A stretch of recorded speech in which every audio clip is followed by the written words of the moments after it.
Welcome back, YouTubers, to my review of the 200th edition of NXT. I thought this show was a pretty good show this week, and I thought a part of the reason for that was the fact this show kind of felt special. It had a special aura surrounding it, in my opinion, with it being NXT200, kind of like Raw 1000 had a kind of, a very unique aura surrounding it, and this show felt very special. If you have any comments on the show, comment down in the comment section below. All the usual stuff, Brandon Stroud's Best and Worst of NXT column, and a link to this week's NXT 200 show will be in the description box below. The crowd was hot this week, which was a great thing. I think the way the show opened with Triple H actually set the ball in rolling and actually gave this show a really good start, a really hot start, and it just made, like I said, the show have some kind of special aura. Who else was surprised that Triple H made an appearance, but it wasn't in the main event? I mean, I was surprised. Who else was surprised that he did everything to just not put himself over and actually put over NXT? He did a great job in putting over NXT and the fans. I just wish in this promo segment that he would have at least promoted some of the matches that were going to happen that night as well as the stuff he did, but it was like a 5-minute promo segment by Triple H. Like I said, it made the show feel a little bit more special that Triple H, who's a massive authority figure in WWE right now, would actually make an appearance on there and talk a little bit to the crowd. One thing that stuck out to me was what Triple H was saying about, he said it was the fans show and it's the fans that make NXT what it is. And I get that feeling with NXT. I don't get that feeling with Raw and SmackDown. I really don't. I get the feeling that it's just the way WWE want the show to be and not necessarily what the fans want it to be. But I get this aura, and it may just be an NXT thing, that the NXT does actually feel like the fans show. And to be honest with you, Triple H, I've got to congratulate Triple H, really, because in my opinion, he's done some very good work since he took control of NXT, etc., in my opinion. I mean, we've now got the Performance Center, which I hope will really help some of the future WWE superstars and even some of the current WWE superstars. The NXT TV show is still, in my opinion, one of the most consistent hours of wrestling on TV right now. And, it only airs in the UK, I believe. I don't believe it airs in America or anywhere. Let me know if I'm wrong there.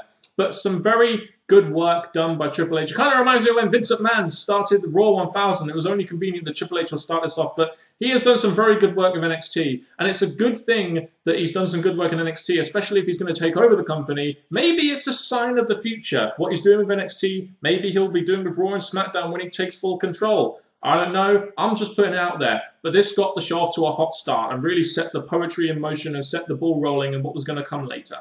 Our first match on NXT 200 was a pretty solid tag team match between Sami Zayn, Tyson Kidd versus Leo Kruger and Antonio Cesaro, the kind of real Americans light on NXT right now. And you know what? This was probably made a little bit better by the fact the crowd was very good through this match. And the reason why the crowd is so good is because you've got Sami Zayn, Tyson Kidd, Antonio Cesaro, and to a lesser extent Leo Kruger, who are very over characters for different reasons in NXT. Which is why the crowd went actually nuts for these guys. Especially they went nuts. But you think Sami Zayn is over.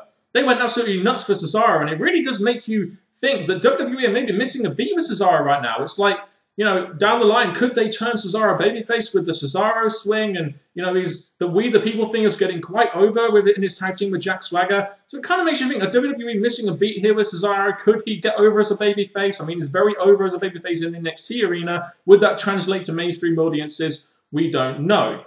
As for the match itself, you had Sami Zayn winning with the Yuzuka kick, or that's what it was called in ROH. I don't know if it's called that in NXT. But you know what? I'm glad that they're actually having Zayn win with the Yuzuka kick rather than his usual finisher of the Tornado DDT. It's sometimes good to establish secondary finishers that can actually finish matches. So that's why I'm glad that they used the Yuzuka kick instead of the Tornado DDT, which would be his usual finisher. Looking at this match, though, I saw loads of great multi-layered storylines right now with just these 4 characters, which you don't really seem to noticeably get on Raw and SmackDown. I think it's just because of the level of detail NXT can go into and the sort of risks they can take on their TV show, and they have a lot of time to, edit and chop stuff in, etc. I mean, you look at this segment, you've got Kruger, who's right now feuding with Sami Zayn. The whole reason that happened was because Cesaro wanted Leo Kruger to take out Sami Zayn. Sami Zayn and Cesaro are always going to be mortal enemies. That's the way it's been set after their 2 out of 3 falls match. We just know that now. Leo Kruger took out Tyson Kidd and injured him for a long time, so you got beef there. And you got this whole thing with Cesaro and Kruger. They've had a match before, and they're kind of forming this, like, real Americans light combination kind of thing on NXT. So here, I mean, you've got a solid tag match. You've got loads of multi-layered storylines in this segment as well. So it looks like NXT is starting some beef between Emma and reality TV star Natalya, as if we didn't already know that. She's on Total Divas on E, in case you've forgotten, because WWE may not have told us that about 2,000 times since the Total Divas show has started.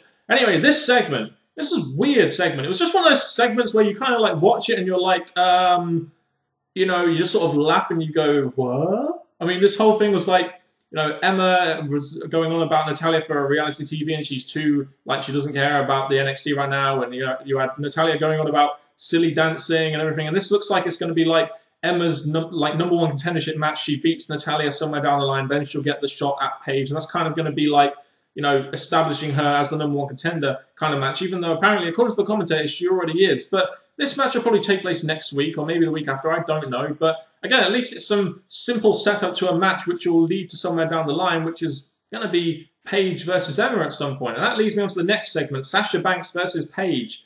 You know, a pretty simple match really in which Paige gets the win. I guess the end game here is they're going to have a Paige versus Summer Rae match at some point down the line. They're going to build to that by having Paige get a win over her BFF, lead that onto Summer Rae, and then have Paige beat Summer Rae, go on to Paige versus Emma, which has been now brewing for an incredibly long time. And NXT have showed with this feud how you can slow burn a match and keep it interesting at the same time. I think ever since Paige won the title in that tournament match off Emma, people have been wanting to see a Paige versus Emma too. But you're having Paige and Emma go through different opponents before, again, they're both on the top of the field, and, you know, Paige is the NXT Women's Champion, and then they're going to face off again. I think NXT have done a really good job in not just making the NXT Divas seem relevant, but actually, you know, actually giving us some decent feuds with the Divas, which, let's face it, on Raw and SmackDown, we barely ever see. I am so happy they're actually keeping Enzo Amore on TV, even though he has a broken leg. I mean, he's going around in the wheelchair. The guy can still talk, and that's one of the most entertaining aspects of the guy's character and or gimmick. So why not keep him on TV? He can still talk. He can still be entertaining, even though he is on the injury list and won't be able to wrestle. And it looks like they're starting off some beef between Enzo Amore, Big Cass, and Aiden English. And the first thought going through my head was, you know, I've been banging on NXT about giving Aiden English some kind of feud. I mean, this may not be the biggest feud for Aiden English going up against Colin Cassidy and, you know, Enzo Amore in his corner. But at least it's some kind of feud with a babyface, which means the crowd have some kind of reason to boo him, which as of late they haven't had much reason to boo him because he's been putting on some great performances there, which the fans legitimately probably like. So I'm glad that NXT are finally giving Aiden English some kind of feud, even though it won't be against Enzo Amore because he's currently injured right now. And all I can say about this segment is soft. And now we get to the segment of the night, which I'm guessing a lot of internet fans are going to really like because it involved a tag team from ROH by the name of the American Wolves, Davey Richards and Eddie Edwards, or as the WWE called them, the American Pitbulls, with some generic bland first name, second name, which I really can't remember.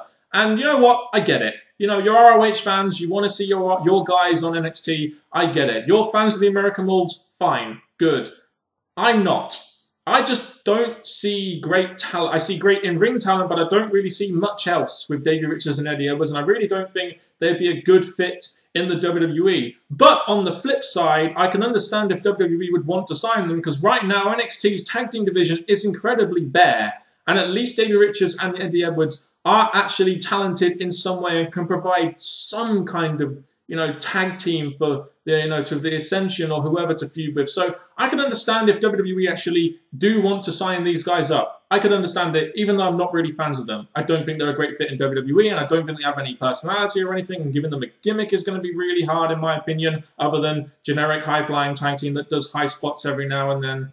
You know, but wow, this match, you know, the match is okay, but there was a massive botch with Richards and Victor where Davey nearly landed on his head, and I'm, you know, Victor, I thought you were the last person out of the Heart Dungeon. Bloody hell, we shouldn't be doing stuff like this, brother. You could have broke a guy's neck there. You know, I really would have felt very sorry for Dave Richards if that did happen on their big debut in NXT and of getting a potential WWE contract, possibly. So the match was fine, and of course the Ascension win, because it's, you know, this open challenge is more about really getting the Ascension over and maybe bringing in some new tag teams, etc. And you had Hunico and Camacho come out after the post-match beatdown. And I'm like, haven't the Ascension beat these guys now? Shouldn't they have moved on from Hunico and Camacho? You know, I actually found this quite funny because you had the Ascension dominating Davey Richards and Eddie Edwards in the ring, which, you know, I'm going to be entertained by because I'm not fans of that tag team. And it's really funny. Because usually in these segments, it's the baby faces in the ring saying to the heels, come on, come at me, brother, all that kind of stuff. But in this segment, it was the heels in the ring with the championship saying, come and get some baby faces, come and get some baby faces, and the baby faces back down. Let's just show you how sucky this Hunico and Komatsu tag team is. God damn. Another thing that made this NXT 200 feel very special was when they, throughout the night, had recaps of big NXT moments. You know, you had the first NXT show, which was Daniel Bryan versus Jericho main event. We had the first Full Sail show, which featured Tyson Kidd and Michael McGillicuddy as the main event, and Dusty Rhodes being announced as the general manager. And then we had the moment where Seth Rollins won the NXT Championship in an 8-person, or yeah, I believe it was an 8-person tournament. So we had 3 pretty big moments there scattered throughout the night. It was just another thing that made NXT feel very special this week, in my opinion, and just a nice touch to the NXT 200, in my opinion. So this week was NXT 200. Next week is going to be NXT Rewind, where apparently we're going to be seeing the NXT stars of the past. I'm guessing we're going to see The Shield, you know, Big E Langston, Cesaro, and other people like that that have been very dominant in NXT that are now on the WWE roster. So that should be somewhat interesting. And the main event is going to be William Regal versus Antonio Cesaro. You know, at least this was announced a week in advance, which is a good thing. You know, I think they could have announced this a couple of weeks ago and they could have hyped up to it. But at least we're getting this main event. It's at least announced in a week advance, and it's a big match for me to look forward to next week. Even if it wasn't NXT Rewind, there was a couple of jobber matches before the main event, I'd still tune in to watch it. Regal versus Cesaro should be pretty good. So we had the backstage segment between Lana, which is, I believe, is the name of Alexander Rusev's valet, and Kofi Kingston, where she basically says that Alexander Rusev wants to crush Kofi Kingston next week and will be his next victim, blah, blah, blah. So I'm guessing next week these two will face off in a match that, you know, obviously won't be the main event. And it's really telling in this segment. You know, you've got some people down in NXT, in my opinion, like Adrian Neville, and, you know, other people that really aren't that good on the mic and are average at best when it comes to being on the mic. And then you look at Kofi Kingston. All the years he's been in the WWE, and he hasn't really improved his mic skills all that much. I mean, you saw in this segment, as a babyface, his mic skills are average at best. Really. They are 100% average at best. And it's like you've got this performance center here. You would think over a period of time, Kofi Kingston would have learned to work the mic a little bit better and would show why he is on the WWE roster and why, you know, some people consider him some kind of star for WWE, even though he's in the mid-card consistently and can never get above that point. But, I mean, Kofi's like a mic skills, damn, you know, woo. So our main event of the evening was Bo Dallas versus Adrian Neville in a Lumberjack match for the NXT Championship. You know, one thing I wish WWE, or NXT in particular, would have done here was tell the story of why it was a Lumberjack match. Give some kind of video package or have some backstage interview or something where they're explaining why this Lumberjack match was made, you know, with the first match because Bo Dallas got counted out. Could have been a video package or something. I mean, they announced it briefly on commentary, but, you know, make this feel like more of a big deal. This is why the Lumberjack match was made. There was a specific reason for it. You've got to make that stand out. A video package, something. That would have helped this match, in my opinion. It would have helped the setup a lot better than just sort of throwing out a gimmick match in there and not only briefly giving a reason why. But I must admit, they did a good job of, again, making this feel special with it being NXT 200. They had Howard Finkel doing the ring announcing, you know, which made it feel a little bit more special, despite the fact that I think this match was kind of built half-assed. And, you know, it's like they had the first match and they didn't really give any build or any reason for the next match or anything. But, you know, the build felt half-assed, but the match kind of felt special with it being on this show and having Finkel as the announcer, etc. You know, and unlike the last time, I think these guys went out there and, you know, had a pretty decent match. It wasn't full of high spots or anything, thank God. We just had that one big spot where Adrian Neville took out everyone, and that felt like a big deal because there wasn't 5 or 6 other high spots to go with the damn thing. I believe, you know, Bo Dallas, I believe Adrian Neville and Sami Zayn was full of damn high spots. And, you know, it's good they didn't just resort to high spot palooza here. The match was, I mean, it was okay. It was nothing special. It could have been special if the result was a bit different. So the match was just okay. I mean, towards the end, you had Tyler Breeze, who was the only relevant, you know, guy out there on the Lumberjacks. The rest of them were jobbers. He pulls Bo Dallas out the way to allow, you know, Bo Dallas to get the win. It was kind of, from Adrian Neville's finisher, it was kind of a cheap finish to a 200th episode. And, you know, here's a thought. Why not give us a big moment on the 200th episode and have a title change?